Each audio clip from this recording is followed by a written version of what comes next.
Netaji Subhash open university থেকে যারা এই মুহূর্তে পিজি কোর্স করছো এবং মূলত যাদের টার্ম অ্যান্ড এক্সাম 2024-এ ছিল তাদের অ্যাসাইনমেন্ট সাবমিশনের জন্য অ্যাসাইনমেন্ট সাবমিশন স্লিপ ডাউনলোড করার নোটিফিকেশান এসে গেছে এবং যেটা ডাউনলোড করা যাবে 3rd সেপ্টেম্বর 2025 থেকে।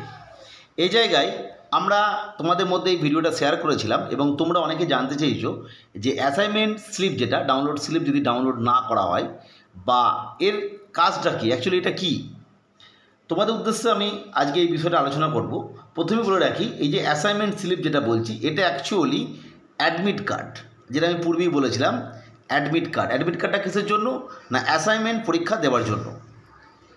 যেহেতু এটা অনলাইনে অ্যাসাইনমেন্ট হবে অর্থাৎ বাড়িতে বসে হবে, ফলে এই অ্যাডমিট কার্ডটা কোথাও জমা দিতে হবে না বা কোথাও শো করাতে হবে না, 1 নম্বর বিষয়।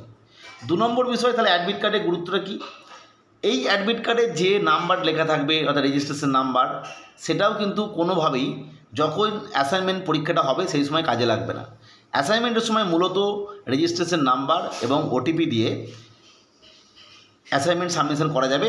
সেখানে এই যে অ্যাসাইনমেন্ট সাবমিশন স্লিপ, সেখানে যে তথ্য লেখা আছে সেগুলো কোনো কাজে লাগবে না। অর্থাৎ অ্যাডমিট কার্ডের গুরুত্ব কিন্তু অ্যাসাইনমেন্ট পরীক্ষার ক্ষেত্রে কিছু নেই, কিন্তু এই অ্যাসাইনমেন্ট সাবমিশন স্লিপ তোমাদের অবশ্যই ডাউনলোড করতে হবে এবং ডাউনলোড করে নেবে। এবং আমি তোমাদের রিকোয়েস্ট করব এটা কালার ফটোগ্রাফ করে নেবে।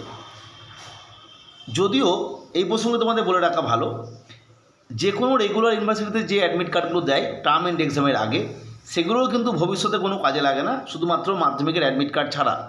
ফলে এই অ্যাডমিট কার্ডটাও বা এই অ্যাসাইনমেন্ট ডাউনলোড স্লিপটাও তোমাদের কোনো কাজে লাগবে না। তাহলে এর দেওয়ার উদ্দেশ্যটা কী? মূলত যেহেতু এটা একটা পরীক্ষা হচ্ছে, পরীক্ষার আগে এই অ্যাডমিট কার্ডটা দেওয়া হলো এবং এই যে অ্যাডমিট কার্ড, সেই অ্যাডমিট কার্ডে নির্দিষ্ট রেজিস্ট্রেশন নাম্বার, নাম এই সমস্ত লেখার পর নিচের দিক অংশে যে কোর্সে তুমি বর্তমানে আছো, তোমার যে যে পেপার রয়েছে সেগুলো উল্লেখ করা থাকবে।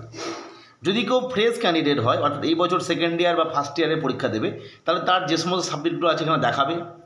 এমন কেউ থাকতে পারো যারা সেকেন্ড ইয়ারে পড়ছো অথচ আগের বারে 2টো পেপারের অ্যাসাইনমেন্ট জমা দিয়েছিলে, বাকিগুলো দাওনি।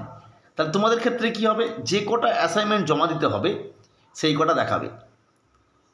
কারো এরকম হয়েছে কিছু পেপার পাস হয়নি কিন্তু সেগুলোর অ্যাসাইনমেন্ট জমা দেওয়া ছিল, ফলে পুনরায় অ্যাসাইনমেন্ট দিতে হবে না, ফলে নতুন করে যেগুলো দেবে সেগুলো দেখাবে। অর্থাৎ এই বিষয়টা কনফার্ম হয়ে যাবে যে কোন কোন পেপার তোমাকে অ্যাসাইনমেন্ট দিতে হবে, সেইটাই হচ্ছে মূল বিষয়, সেখানে লেখা থাকবে। এবং তোমরা যখন অ্যাসাইনমেন্ট জমা দেবে অর্থাৎ অনলাইনে লিঙ্ক অ্যাভেলেবেল হবে এবং তোমাদের যে স্টুডেন্ট পোর্টাল, সেখানে গিয়ে তোমার আইডিটা লগ ইন করবে এবং লগ ইন করার পর যে পেপারগুলো তোমাকে দেখাবে সেগুলো তুমি মিলিয়ে নিতে পারবে। অর্থাৎ তোমার কাছে দেখা গেল যে 4টে পেপার রয়েছে এবং এখানে ওই 4টে পেপারই দেখাবে, তুমি তখন সেই পেপারগুলো দেখে এখানে অ্যাসাইনমেন্ট পরীক্ষা দিয়ে সাবমিট করতে পারবে।